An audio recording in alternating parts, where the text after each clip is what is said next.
Hello and welcome to today's training program. My name is Ethan Chazin. I am a New York-based organization development coach, and I'm excited to share that I'll be launching a series of human capital development programs such as this on how to unleash your employees' untapped potential in order for your organization to gain lasting competitive advantage. And so a topic that's near and dear to my heart is employee engagement. So our series begins with how do you engage your employees in order to achieve the optimal performance and productivity through their being involved in your organization's day in, day out operations and your strategy. So what I'd like to do is walk you through a step of actions that you and your organization can achieve on optimizing employee engagement. The first is communication. So let's be clear. Most organizations that I've coached and consulted with fail miserably at effectively communicating with their people, not only day in, day out, newsworthy events, how the organization is performing, how to optimally perform, but also they fail to communicate about the course of their organization's strategic growth and navigation. So communication is a first step towards achieving optimal employee engagement. The second is to reward, recognize, and appreciate your people. And let me be clear, there's no one universal reward and recognition strategy for all your people. People, the human animal, are fundamentally unique. Therefore, it takes time and effort and empathy to care enough about your employees, to get to know what motivates them, what is a meaningful reward. Some people want to be monetized. They want to be extrinsically motivated. Other people have a deep-seated passion to succeed, and therefore they need to be intrinsically motivated. So you need to understand and shift and design your reward and recognition programs appropriately. The third is professional and career development. Look, if you don't have a career development plan in place for every one of your employees, whether you have 5 employees or 50,000, you're going to ultimately fail at engaging your people meaningfully. So professional development is a key cornerstone of any successful employee engagement policy or program. Work-life balance. People, organizations throw this term around so randomly that it really makes me upset. Work-life balance is the fact that every two individuals in the same department, in the same organization, the same location, may have fundamentally different expectations and needs for work-life balance, depending on where they are at their stage in their career with you. Right? They may be at the point where they're just starting out. They want coaching and mentoring. They want to be in the office. They want that water cooler gossip. Others, more tenured in their work experience with you, may be getting married. They may be starting a family. They have different needs and considerations. Work-life balance means balancing both the in-work environment that you create for your employees and the out of work. And understand this, there is no perfect balance, right? For all of your employees, maybe even for yourself as well. There are times where the things that you are tasked with accomplishing at work will come before your out of work family life considerations. And at other points in time, an employee may need to have family considerations come first. And the point is your organization has to be flexible enough, hear this, has to be flexible enough and have programmatically developed work-life balance so it's meaningful. 5, team building. I subscribe to Bruce Wayne Tuckman's 5-stage team building construct. And as you walk through various stages of team building, you have to understand that it's critically important to know it's an organic living life force where you're bringing people together who have different backgrounds, experiences, they have different agendas, and you really need to have strong leaders who are adept at team building to understand the 5-step process. And I will talk in a subsequent video on this 5-stage team building initiative, Bruce Wayne Tuckman's construct. 6, empowerment. That's a fancy word. Empowerment is the totality of your employees feeling like they have control over their ability to do the work that's meaningful to them in such a way that they will ultimately be successful in their own career and professional pursuits, but also be successful in their pursuits on behalf of your organization. And typically empowerment ties into autonomy. And I like to use Daniel Pink's construct of 4 levers or 4 tests or measures of autonomy for your employees. You ask your employees on a scale of 1 to 10, 1 is little autonomy, 10 is complete autonomy or empowerment. What degree of control do they have over what they work on, where they work from, how they get the work done, and who they do the work with?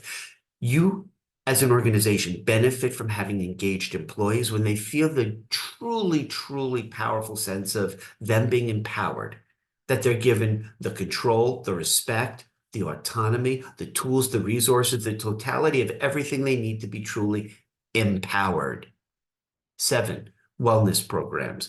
It goes in conjunction with work-life balance for sure, but wellness is just the physical, the spiritual sense of your employees being taken care of. And after a global pandemic called COVID and employees being forced to stay remote and now given hybrid or flexible work schedules, this notion of wellness takes on a fundamentally deeper dive. And it would behoove your organization to have truly engaged employees, to work very hard to constructing wellness programs that deliver just what each employee needs when she or he or they need them at the moment in time for them to optimize their short-term health and wellness, no doubt, but also their longer-term wellness and considerations around the life of their relationship with your organization matters. Step 8. Setting clearly defined goals and expectations. Let me be very blunt here.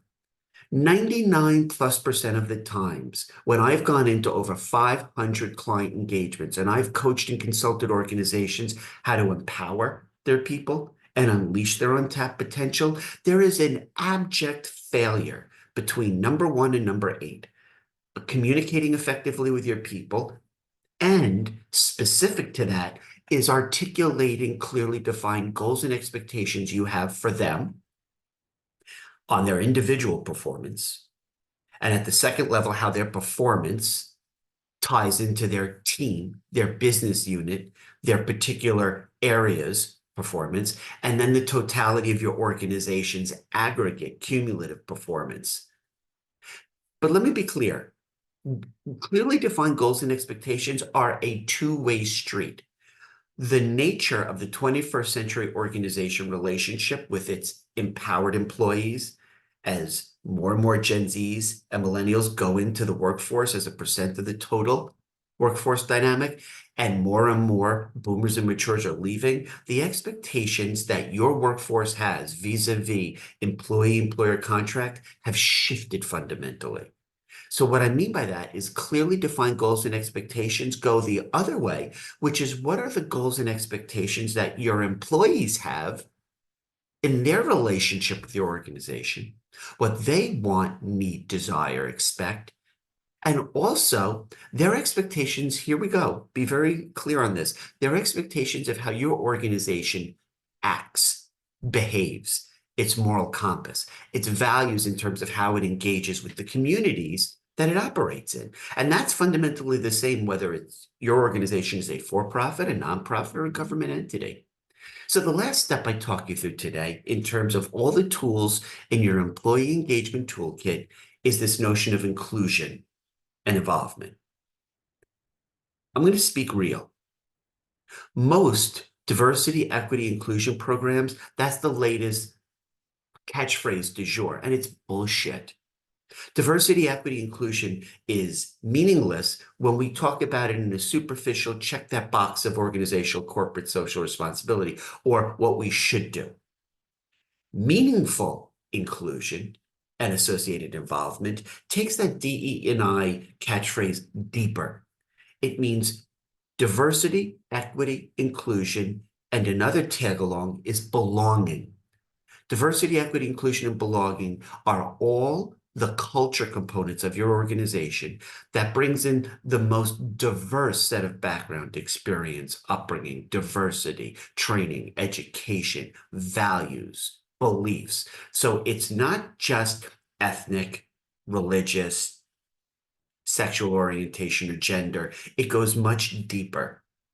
And then when you're including people, that's not just the composite snapshot of what your workforce looks like. Inclusion is a way of your organization programmatically soliciting your employees' active participation.